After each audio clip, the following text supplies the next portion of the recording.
Take a deep breath together.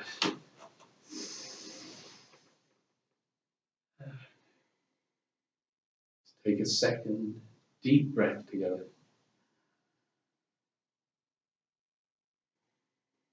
And a third and final nice deep breath together.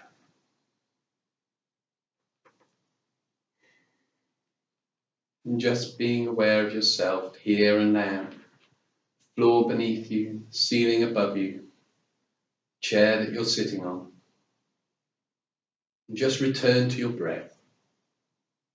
Being aware of every in-breath and every out-breath. Just relaxing, focusing on that breath.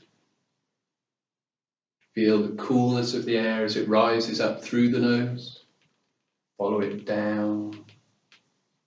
As you breathe out, be aware of the warm air leaving the body.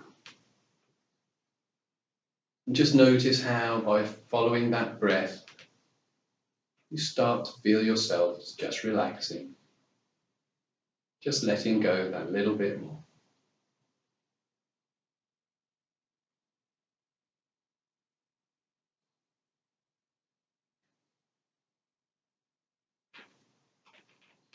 And because not everybody can visualize, I want you to become aware of the colours and the light and how it plays upon your eyelids.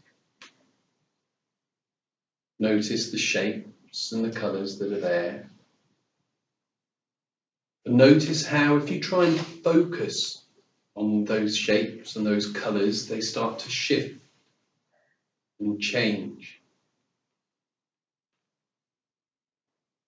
And as you watch that light playing out on your eyelids, you start to relax down and let go even more.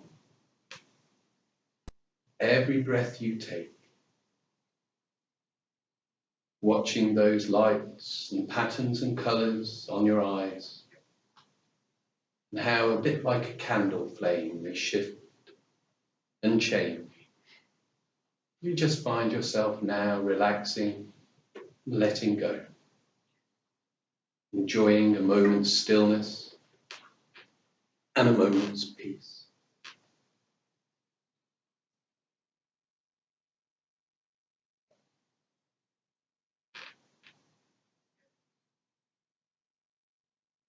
And I want you to imagine that from the soles of your feet and up into your feet, start to see a brilliant light, just a radiant light starting to flow into your body. And your feet become radiant with light, relaxing, soothing light. And you follow that light as it rises up through the ankles, the shins and the calves. Relaxing, healing light.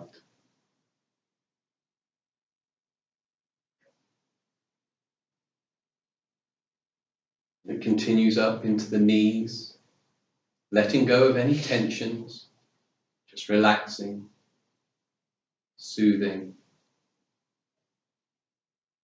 Up into the thighs, to the hips.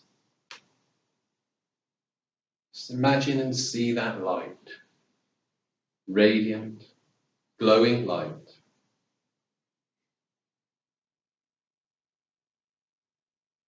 And the light starts to flow up through the spine and the stomach, easing any tension, any discomfort just gets washed away by this radiant light.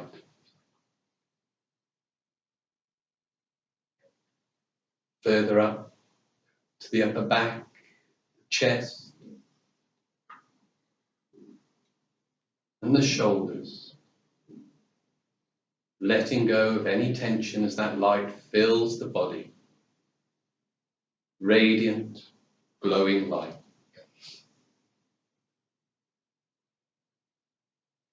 And you follow that light up into the neck as it flows down also to the elbows, to the wrists, to the tips of your fingers. Relaxing, soothing, radiant light. up through the neck, over the back of the head. Feel that light as it flows through you, soothing and relaxing, letting go of any tensions. Down through the muscles of the face, till your whole body is radiant with light.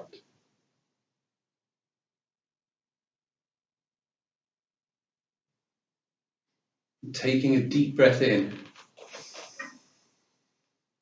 Imagine that light, see that light flooding through the passages of your mind, calming the mind, soothing the mind.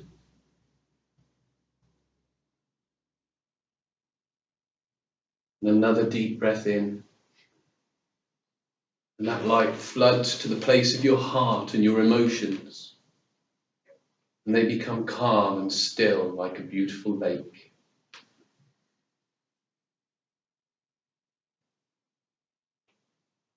And another deep breath in.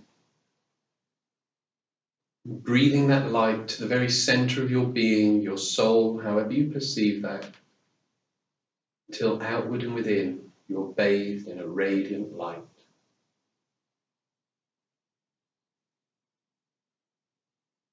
If there are any tensions, any discomfort anywhere in your body, just breathe that light into that space, into that place, and just let go of that tension. Let that light wash away any discomfort.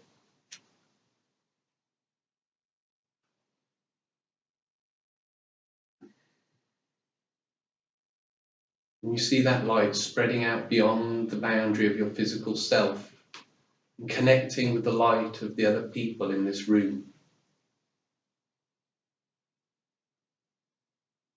And together, that light we send out further, flowing through the houses and the streets of this town, flowing out across the land that we live in, out across the oceans, until in your mind's eye you picture the whole world radiant with light, healing, soothing light.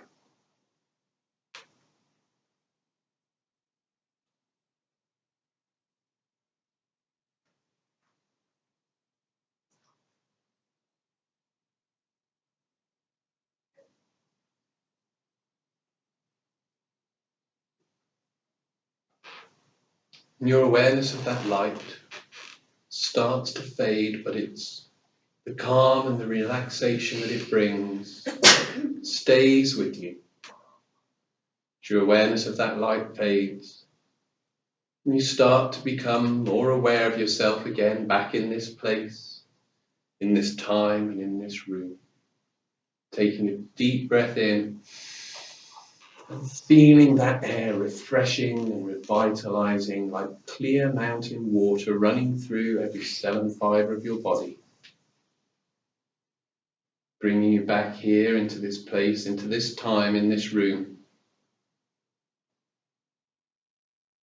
And in your own time, you can allow your eyes to open, feeling relaxed and refreshed, feeling ready to enjoy the rest of the evening and have a great week as well. Let's just bring back here, back now, this time and space. Don't worry. You did very well. Wonderful. Just have a stretch and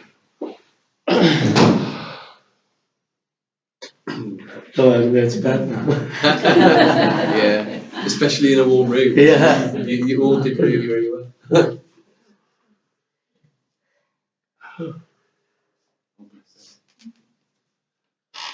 I'm going to start.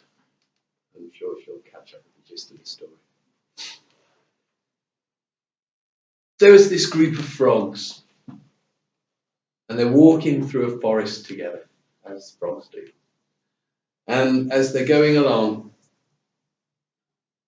two of them fall down this pit. It's a deep pit, and they didn't see it, and they fall down into this pit. And they try to get out, and they're jumping, and they're using everything that they can to get out. But that pit's just that little bit too tall, too high for them to get out. And their friends are around the top and they're just shouting in. I mean, friends being what they can be. Give up! Don't no, just you might as well curl up and die now. You're never getting out of this one. No, just don't bother. And they keep shouting these down into the pit. They keep telling them that it's useless, that it's no good, that they're not going to be able to get out. And hearing this, and after trying, you're right. Hearing this, and after trying their best, the one of them decides enough's enough, his friends are right, and they just give up. And he dies there and then. But the other frog carries on jumping. He jumps and he jumps and he jumps, and eventually manages to just get high enough to clamber out of his hole. And his friend's like, what are you doing? What were you thinking? We were telling you that it was pointless. Why did you even try? And he's like, well, I banged my head when I fell, so all I could hear was ringing. I didn't know what you were saying, and I presumed because you're my friends, you were encouraging me.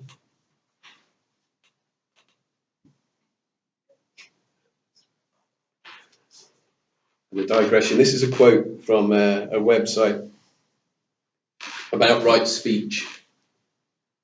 In Pali, right speech is sama veka. Right speech is not just a personal virtue. Modern communication technology has given us a culture that seems saturated with wrong speech, communication that is hateful and deceptive. This engenders disharmony, acrimony, and physical violence. We tend to think of violent, hateful words as being less wrong than violent action. We may even think of violent words as being justified at times. Right speech means using communication as a way to further our understanding of ourselves and others, and as a way to develop insight. And I got a few more quotes. Some of them you'll recognise. I suppose it's Sunday, so I'll do those ones. In the beginning was the Word, and the Word was with God, and the Word was God. All things were made by it. In the beginning God created the heavens and the earth was without form and void, and darkness was on the face of the deep. The Spirit of God moved upon the face of the waters. This is my favourite. I saw my problems and I will see the light.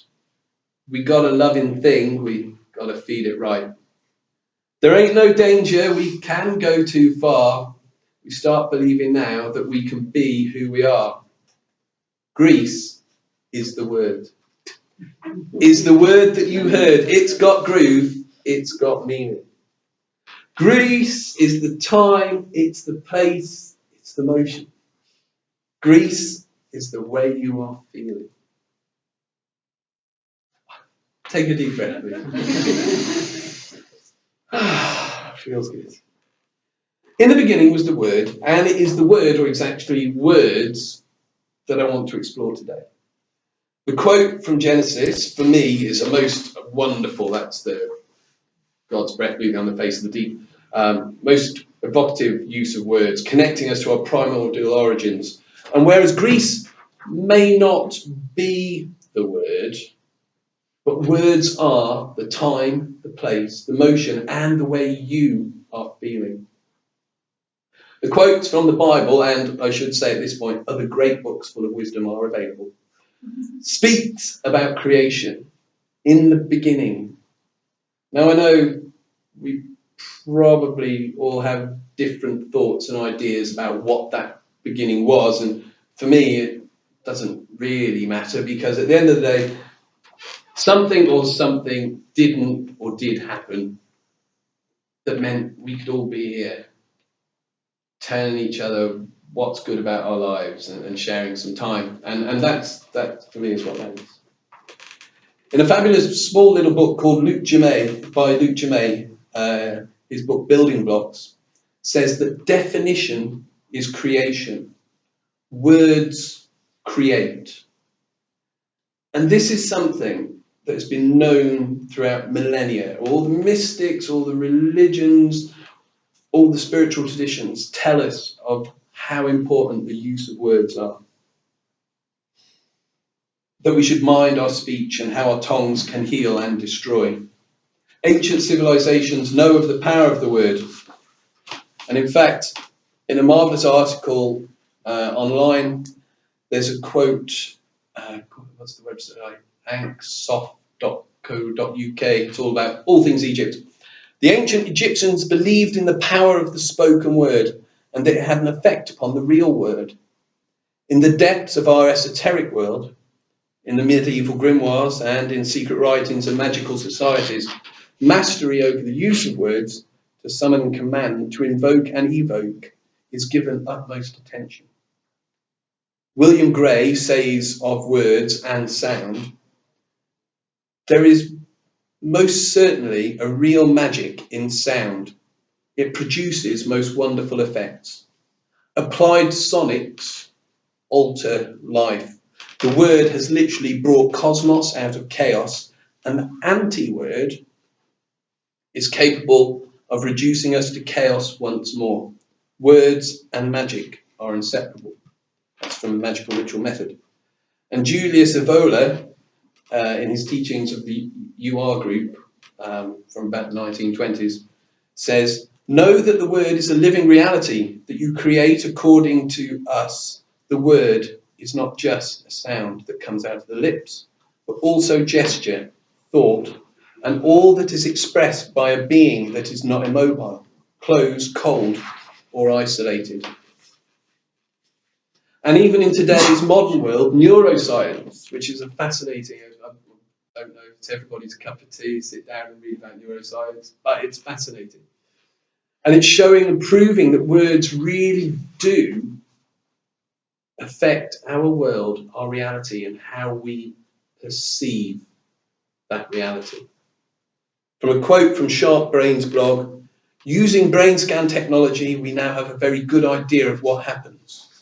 When we hear positive words and phrases, this evidence continues to show that positive thinking is essential for developing healthy lives and healthy relationships. Our thoughts, our words, all move us towards a healthier state of mind and well-being. So how much do they impact on us? Like I said, I've been a performer and a hypnotist, and the use of words in that area is of great interest personally to me, but is something that's focused on a lot.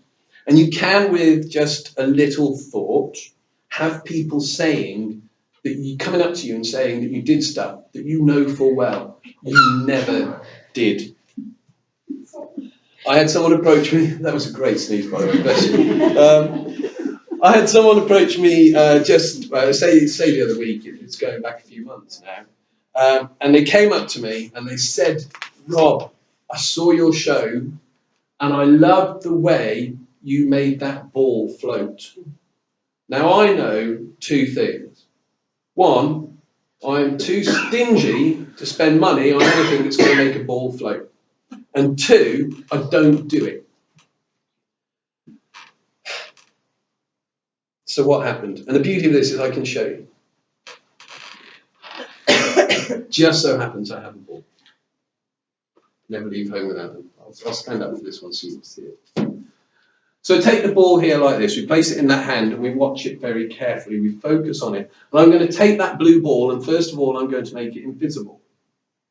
Once that blue ball is invisible, I can make it float.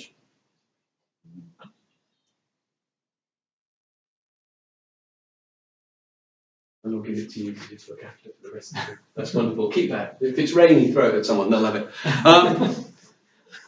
Seriously. And some of you already have picked up on some of that. Yeah? What happened? I'm going to break this down. I probably should better take that back from you, actually. Cheers. I shouldn't do this, but as I'm not working as a magician tonight, it doesn't matter. The ball, as I say to you, goes in the hand. At this point, you have no idea what is going to happen with it, where it's going, or normally you wouldn't. So I place the ball in my hand. So you've got no reason to believe I've not done anything other than, except I keep it here. The ball is here, but I've pretended to put it here. The next bit I say to you, and so I'm going to take this blue ball. Now that creates confusion, which if you've ever seen hypnotists when they do the handshake, where you shake your hand and then they pull the hand and somebody goes into trance, it really is that quick because you're causing confusion. They're expecting the handshake to finish and when it goes into something else, it's confusion. By telling you that ball was blue, if I'm performing this as a performer, you now are confused, which makes you very suggestible for the next couple of minutes. So I place that ball in my hand, and I tell you it's blue, and then I tell you it's going to float. And people quite often will just watch it as though it really had floated. But that's not the thing, because you follow that up with the line, there you go, you never expected you'd see a red ball turn blue and float away. Now, because our brains can only hold on to 7 to 9 pieces of information really at any one time, you bury that information, it gets lost in here. So in 6 months' time, the thing you will probably remember is what I told you last, which is the suggestion I've given you, which is a red ball turned blue and floated. That is the power of words. And I've had people come up to me and say that and swear blind that that is exactly what they experienced. Now, I know it didn't, and having walked you through it, you know it didn't. But this is the power of our words. Our words really do inform and shape the reality we live in. And when you start working with that idea, you start to uncover a tool which is a very powerful one for helping you shape a happier and fuller life. I digress. And I know you're saying it's manipulation. Oh, it's manipulation. You're lying to them. You're using this technique to. Well, I'm using that technique to entertain them at the end of the day. So, and it's no big drama. They think the ball was blue and it floated or changed into an elephant or whatever it did. It doesn't matter because they were entertained and they've remembered it and it's a happy memory. So, but it is. But we're being manipulated all the time. Our media, our politicians. I mean, if you ask your average person now, and I looked into this based on a talk I heard someone else do. If you take your average person now that listens to the news, listens to the radio, maybe reads a paper, they will say that the world is a terrible place and there's people waiting to blow you up, kill you, steal your car, pinch your trainers, whatever. If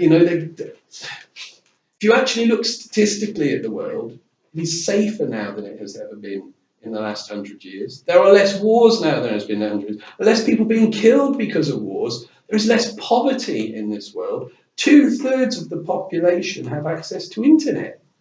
It's not a terrible world, and we're making breakthroughs in modern science, in medicines daily, which we would have been able to even comprehend even 20, 30 years ago. But our media and our politicians use fear and words to tell us that this is a bad place, that this is, and we need them. Another way this works is I have a friend who has, he's a lovely bloke, amazing musician, but he suffers with very bad depression, but he also suffers with bad epilepsy. And because of the choice of drugs that are available to him, he has to decide, do I suffer the depression and take the epilepsy tablets, or do I take the epilepsy tablets and suffer the depression? Because if he takes both, neither work very well. I mean, he decides that out of the two, he'd rather have the depression than suffer the fits of the epilepsy. And modern media being what it is, Facebook and all that, you can tell when that dark cloud is around his head. And I think it was probably about autumn time last year, and he popped up, and you can read something, you can see that somebody's not in a good place. So not replying to what he'd said, not commenting on what he'd said, I just did a shout out post where I turned around, told him he was awesome, told him it was great that he was a good friend, and I couldn't wait to go play music with him. And the letter I got back, they don't get letters now, do you? Oh, you can call it a letter, because it was, dear Rob, thank you, and all that, although it was on Facebook. He literally was like, I was so down and so dark and just with the world. He said, and those few words completely changed my day. A few words carefully placed change a person's days.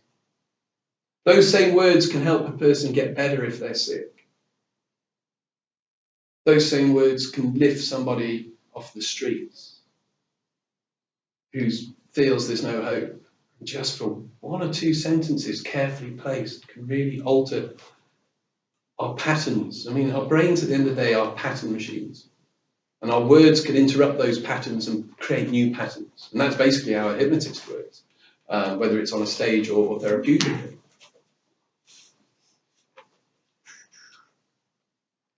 So our words have the power to build us up, and they also have the power to knock us down.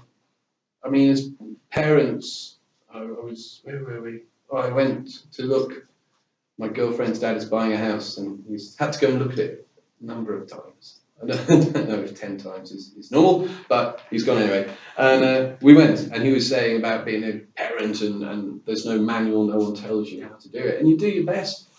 But a simple moment where a child is trying to show a parent something, and that parent, you don't know what's going on. They could have had the day from hell. They've lost their job. They've just found out that the cat's got leprosy, and all this stuff. And all of a sudden, just that one moment, they snap. And then it's in a moment where they just go away, or annoying, or something, worse or whatever. And outwardly, it might not sound, but when we're in an emotional state, when we're like, I want to show you this, or when we're scared, we are susceptible. In the same way that when you create confusion, you are susceptible. There's that wonderful documentary on the BBC which talks about how Russia's politics is all about confusion, and then giving the suggestion of you need to stick with us down the middle of it. I can't remember what it's called. I meant to look it up. That one sentence can then result in an adult who never succeeds their full potential, because in one emotional moment a suggestion was planted. And it might sound simple, and it might sound like, oh no, it doesn't work like that. As a hypnotist, I can tell you it really does work that quickly and that simply. So our words carry power. They so much. And like I said, the religions of the world, past and present, have known this. And this is why we have warnings over how we should speak. This is what it means when it says death and life are in the power of the tongue. Your words have the power to make you feel good now, in this moment. Literally, reading one of the Tony Robbins books the other day, and there's a section in there on happiness, and he talks about how he'd gone down to see the eclipse somewhere because he could afford to, and he went down there, and there's hundreds of people gathered in this resort, and they've got 4 minutes of this eclipse happening. The sun's going to be there, then it's going to go behind the moon and be shadowed, and all that stuff. 4 minutes. And he said it was fascinating to watch people, because some people had told themselves, because if you think about it, when you communicate with yourself, it tends to be in the words and the conversation. But some people there, as the first part of the eclipse started, it started to get cloudy. And people instantly were like, well, this is terrible. I've spent thousands to be here and do this, and blah, blah, blah. And then sure enough, as it disappeared more and more, people were just like, and they brought us a big TV screen, and people were watching the eclipse that was going on up above, but they couldn't see it because of the clouds, on a big TV screen, with comments such as, oh, and we missed it too. And he says there was one kid tugged on his mum's arm and said, like, it's happening up there right now. You're not missing it. He said for a moment it went, the totality, it goes completely dark, and people are snapping away, taking photos of how dark it is, which completely lightened everything up. About 2,000 people all taking photos at the same time. And then it had finished. But before it had finished, I mean, the cloud had started to clear, people could see it again, but once the sun had just glimpsed back a little bit, people disappeared. And then he said afterwards, he went around interviewing people and asking them what they thought. And people were either, it was the most amazing time of my life. And other people were like, well, it ruined our holiday, and blah, blah, blah, blah. And it didn't, but they'd used words to inform themselves before the event of what their reality was going to be. And because there was no giving that, they're like, wow, I'm going to go there, I'm going to see this sun, and it's going to be amazing. And because it wasn't what they told themselves it was going to be, it destroyed the experience. And what was 2,000 people gathering to see something that regardless of the fact we know what it is actually quite a miraculous thing that not everybody ever gets to witness. But the words people had told themselves had given the framework for how they experienced that and whether they enjoyed it or not. That was a huge difference.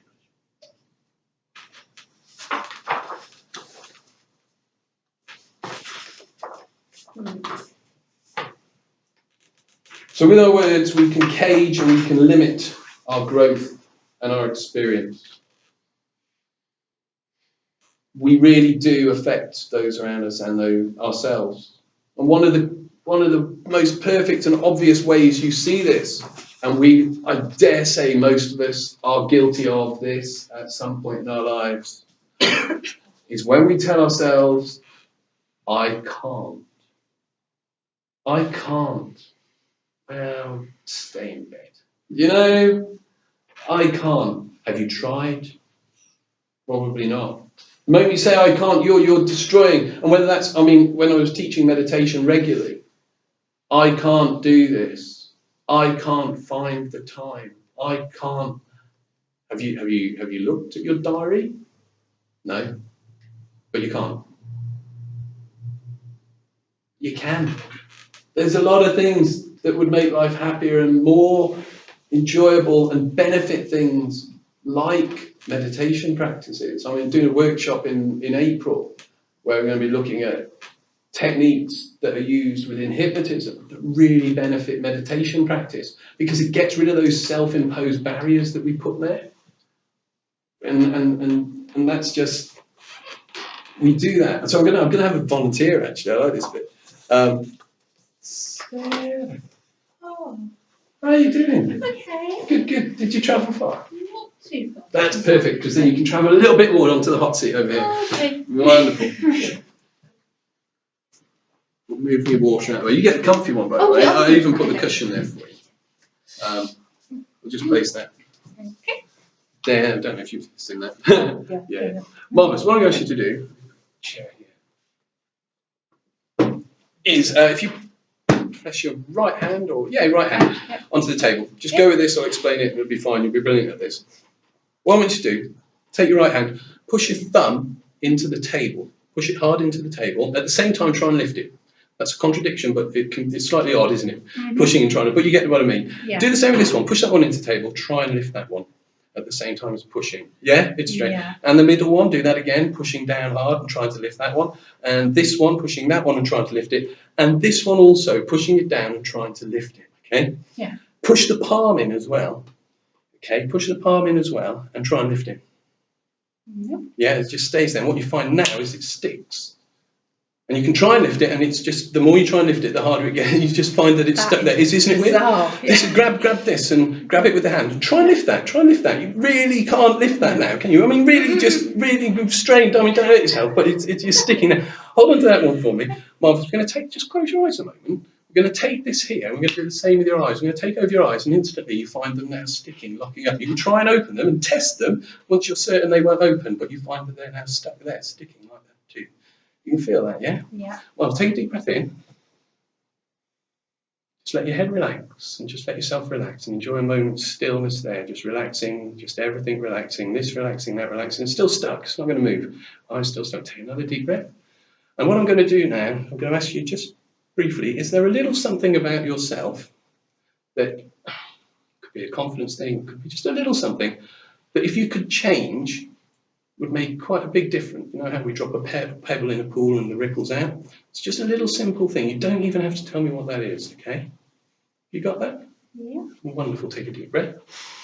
And just relax down even more now. Just enjoy that feeling, sinking deeper and deeper. The head getting heavier and every cell and fibre of your body just relaxing, letting go. Drifting, floating deeper and deeper into that wonderful place that we call trance. Deeply relaxed, deeply focused. Every breath you take takes you deeper. My voice, every word you hear just helps you go deeper still. Relaxing. Feels so good to relax and be in this place. Now I'm going to ask your subconscious mind to go to a place where it can change and work with this thing for me. When it's done that, just gently nod for me when it's ready and you're deep enough to do that. Wonderful. So what I'm going to ask you to do now, without thinking about it, is get a symbol or an image straight away now for that thing that you want to change.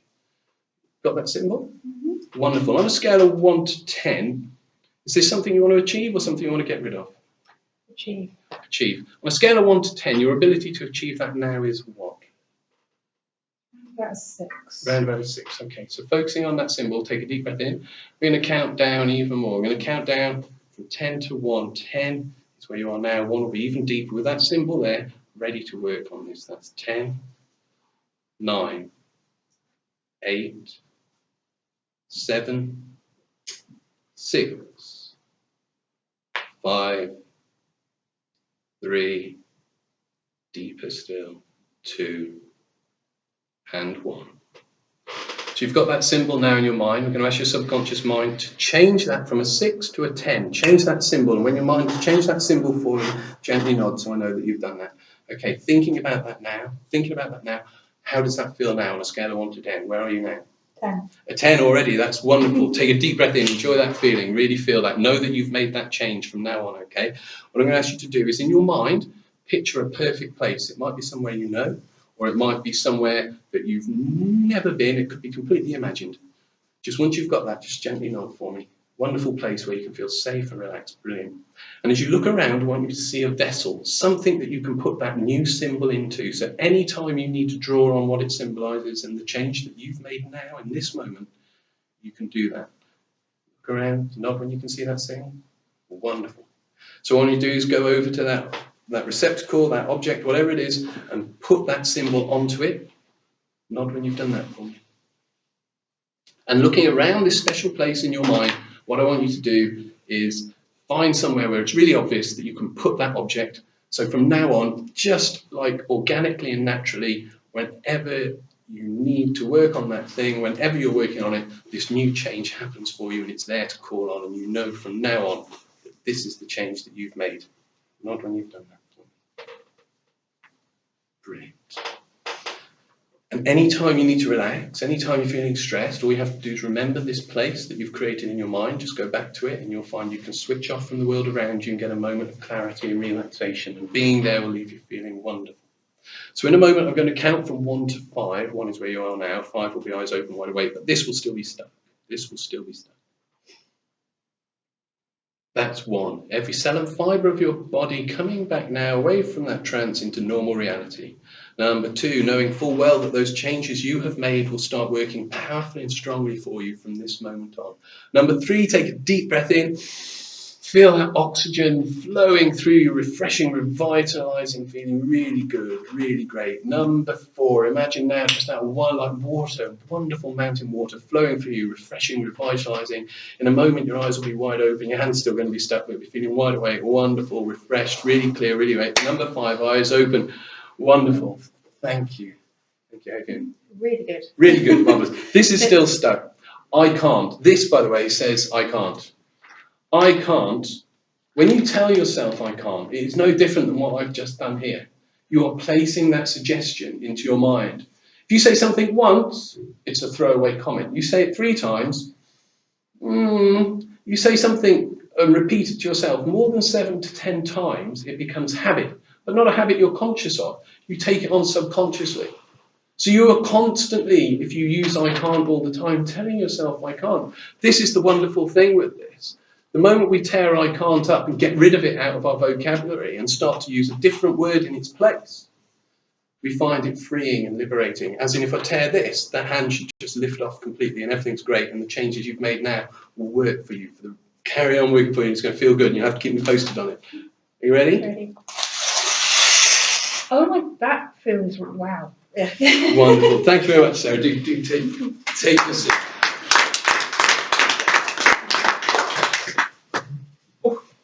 And that also, my therapist said it was good for me. So, where are we? Done this.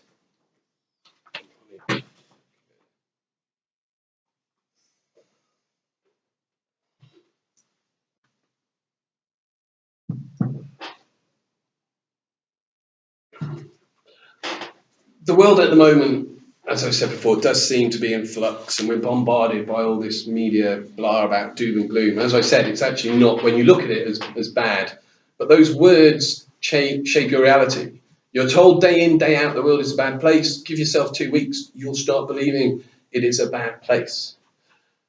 And the reason that the press do this, and there's I don't know, has anyone come across Tim Cummins? You know of Tim Cummins? It takes a bit of getting used to initially. Doesn't, or is that just me?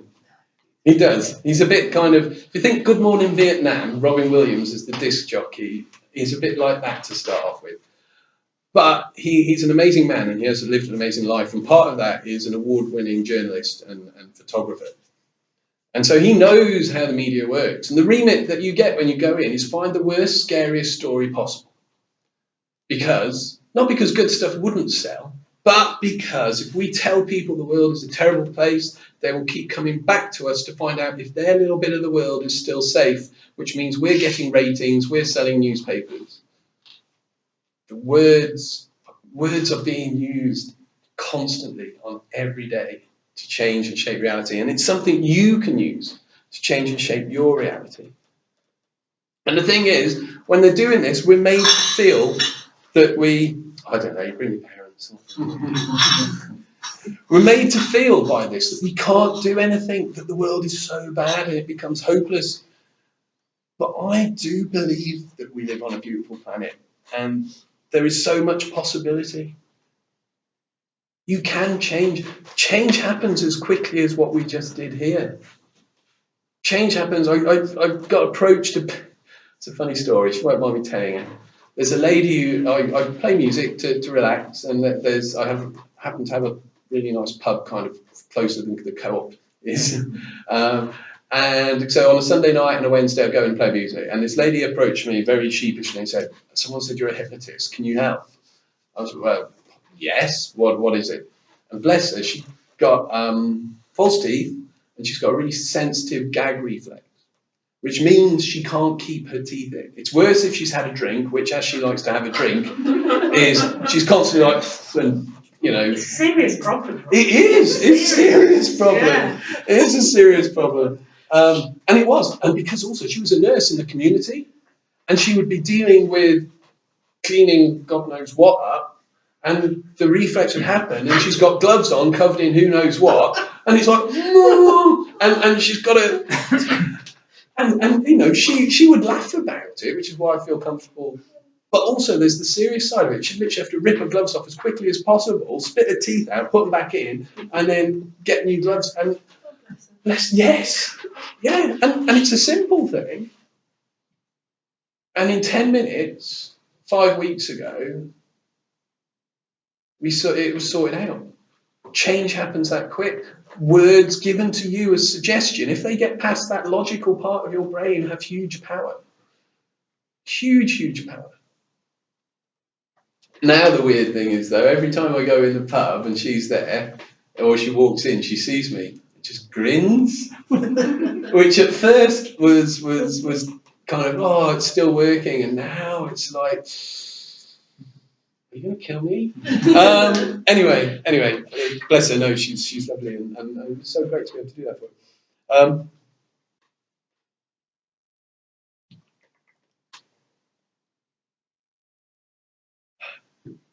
So yeah, I do truly believe that we have within us the capabilities and the tools that we need, and the way we do this is through word. I mean, word is like symbol. Symbols, especially for the subconscious, are even more powerful. Images will register more in your subconscious than words ever will, which is why we worked with the symbol. But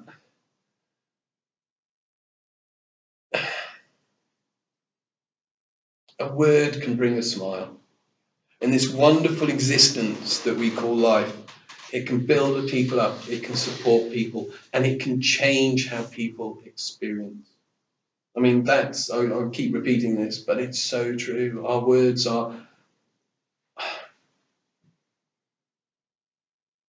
they are the one magic that we truly have. They are the thing that we can change our day-to-day lives with. I'm not saying go out and say, right, Rob, you're a millionaire, because I'm not. But I can go out and say, right, Rob, today is going to be an excellent day.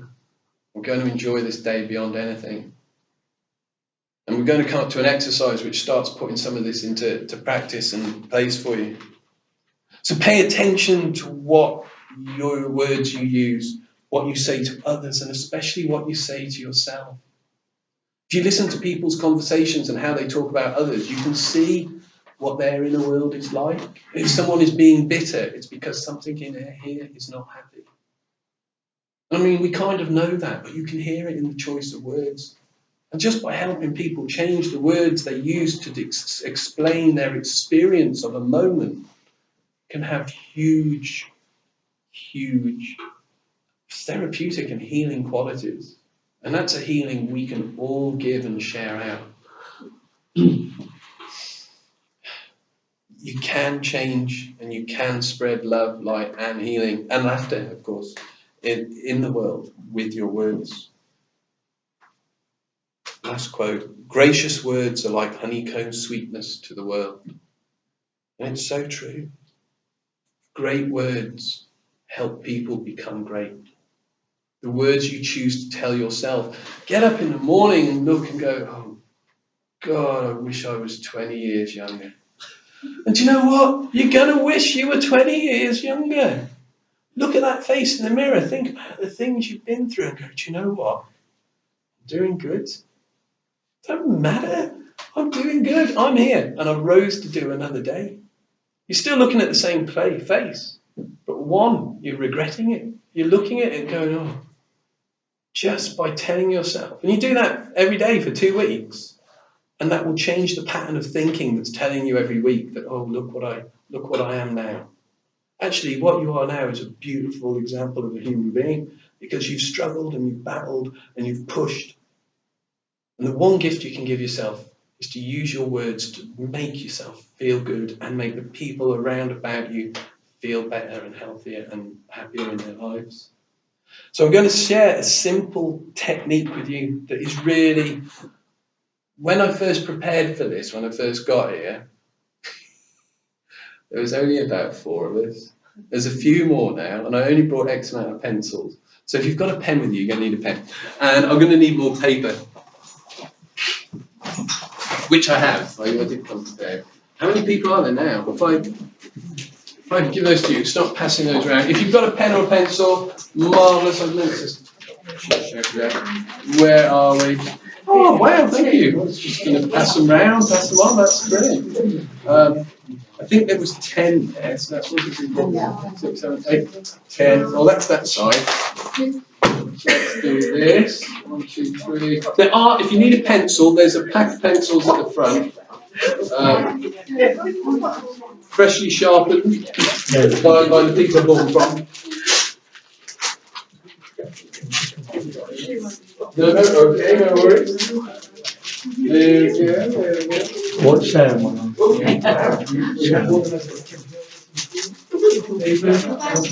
We all got paper.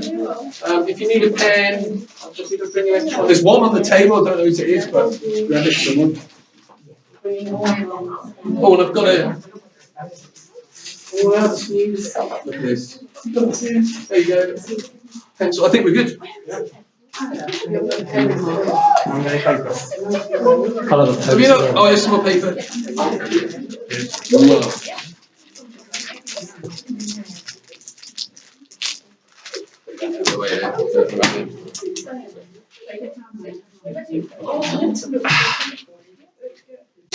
Marvellous.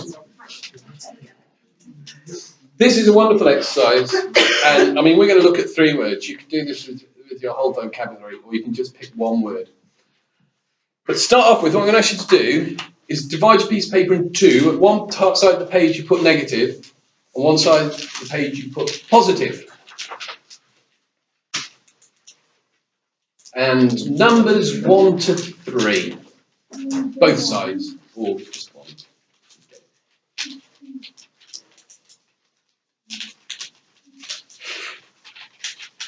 Are we good? Yeah, everyone's on that one.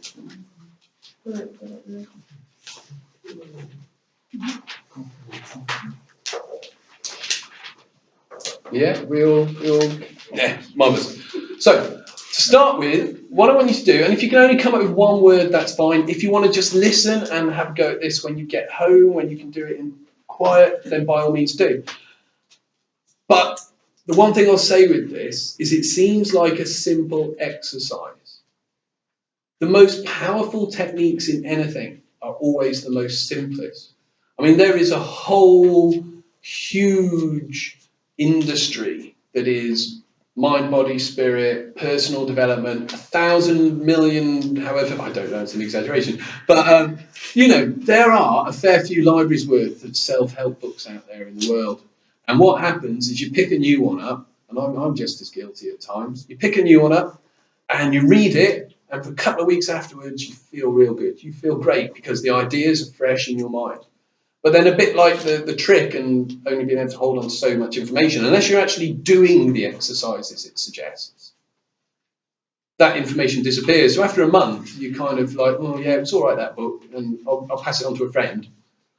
But you're not getting the real benefit. And again, a lot of these books, the techniques are so simple, but what makes them work is doing them. I mean, my brother and my girlfriend, much I don't understand, but it's their thing. Are going to run a half marathon. I wouldn't choose to do that, but fair play to them.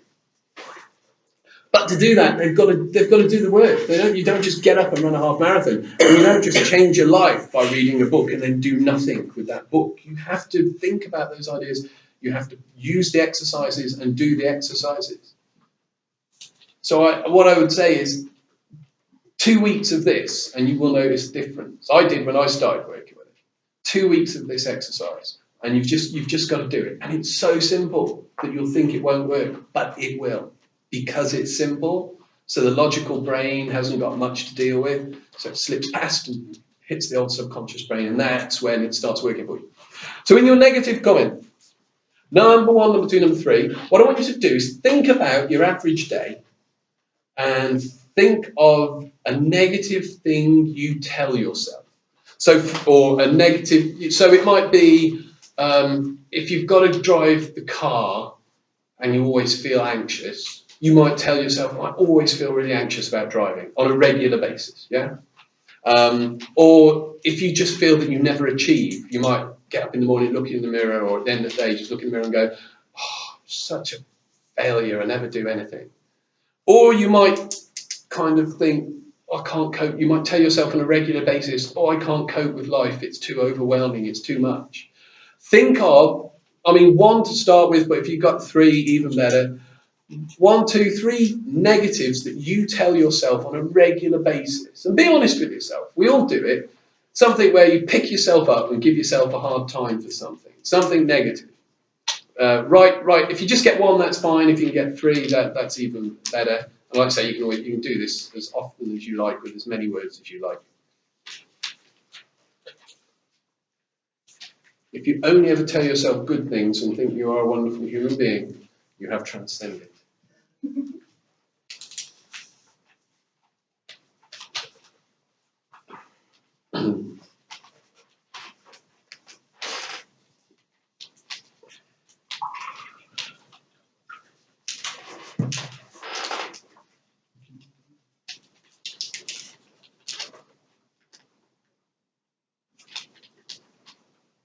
Everyone got at least something?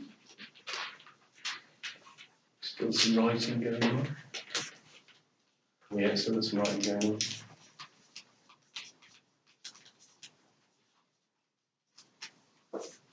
Fabulous. Everyone got at least one word?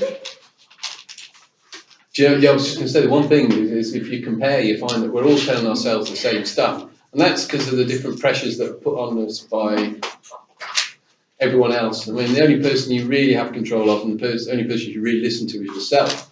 Consider other people by all means, but you're the only one who knows what's going to make you happy and make you feel good. So anyway, so we've all got something negative, at least one thing. What we're going to do is I want you to think of a word. Now, this isn't the opposite. So if you wrote, I tell myself I'm sad all the time, don't put happy. We're looking at a word that transforms that experience. So if you were to say I'm always anxious. I'm an anxious person. So you're affirming a negative. Change it to excited. So I'm rather like the example I gave of the car. Rather than saying I'm always anxious when I have to get behind the wheel, start telling yourself I'm always excited when I have to get behind the wheel.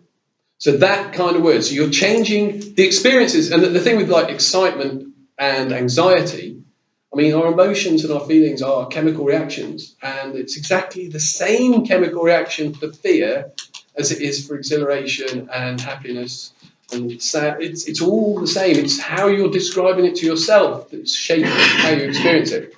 So if you've got anxious now, you might say that I get excited, or I get carried away like a kid before Christmas when I've got something to do like this.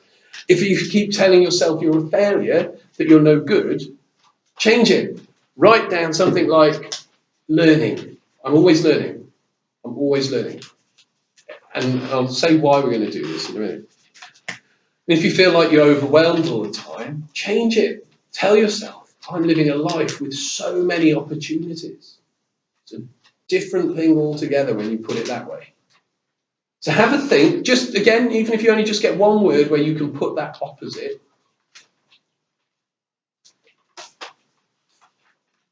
Give you an extreme example of how this used to be done in the 1800s.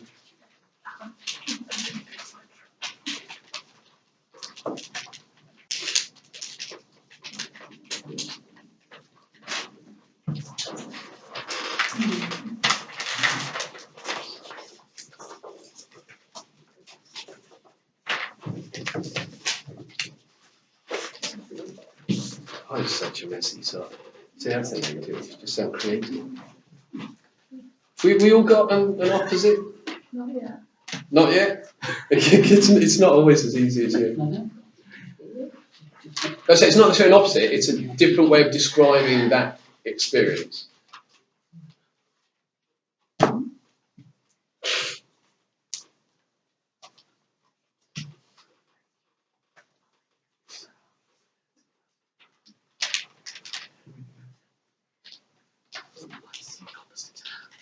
So it's not the opposite? No. So if no, it's not the opposite. It's a different way of explaining that, a positive way of explaining the same experience. So like anxious, become excited. Okay. Sad, you might change to, if I feel sad all the time. It's a negative thing to tell yourself, because then your brain believes you feel sad all the time, so you feel sad all the time. So you might say, I sometimes have moments of reflection. Okay. Yeah, that kind of, just a positive way of explaining that experience.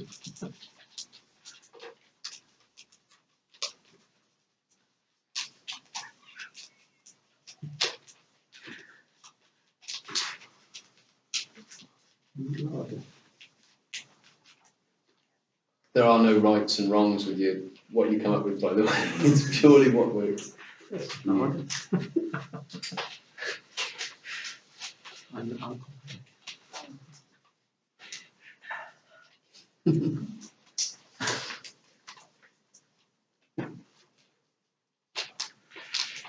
everyone got at least one? Yeah?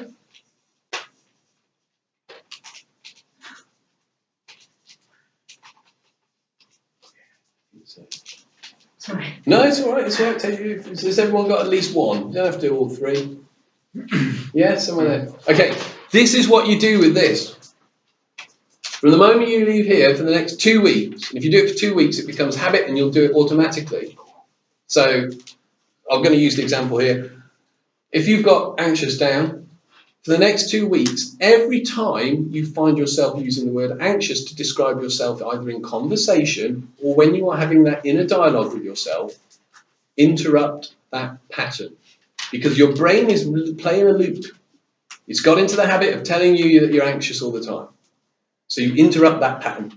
You interrupt that pattern and you stop yourself. You pick yourself up. So if I was chatting to you, I say, oh yeah, and I feel anxious. Or, sorry, no, I get quite excited about certain things, maybe a bit more than I should, but it's all good. So you correct yourself in conversation.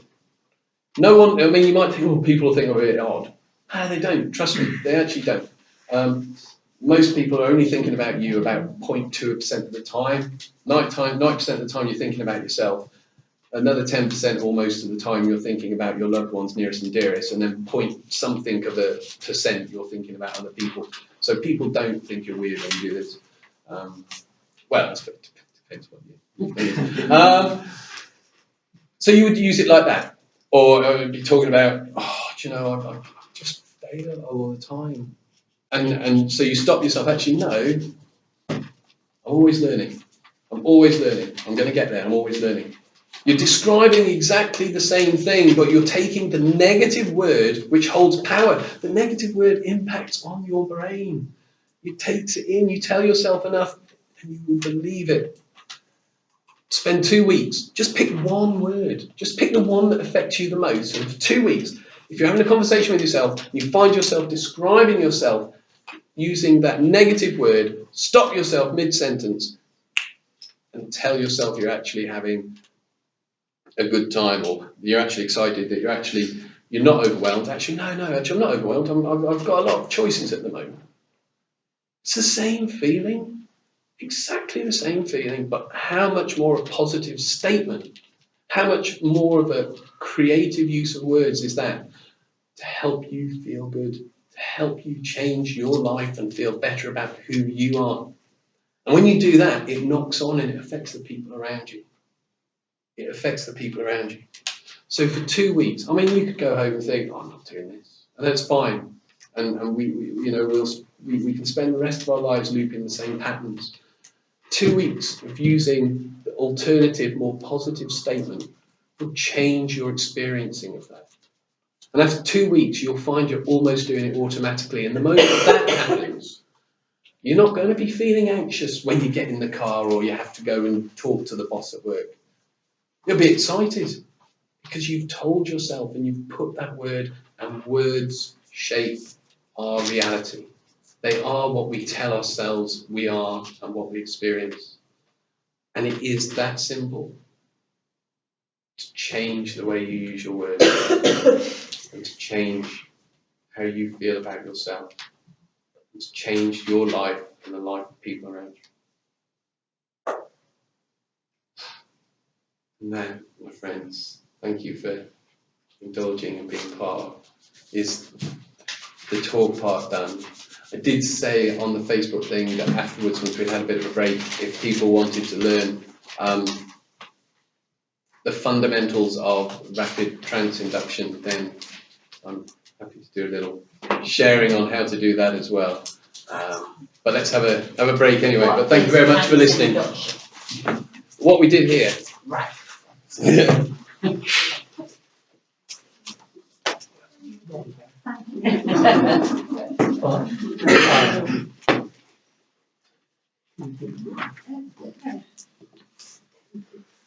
Well, Gabriel.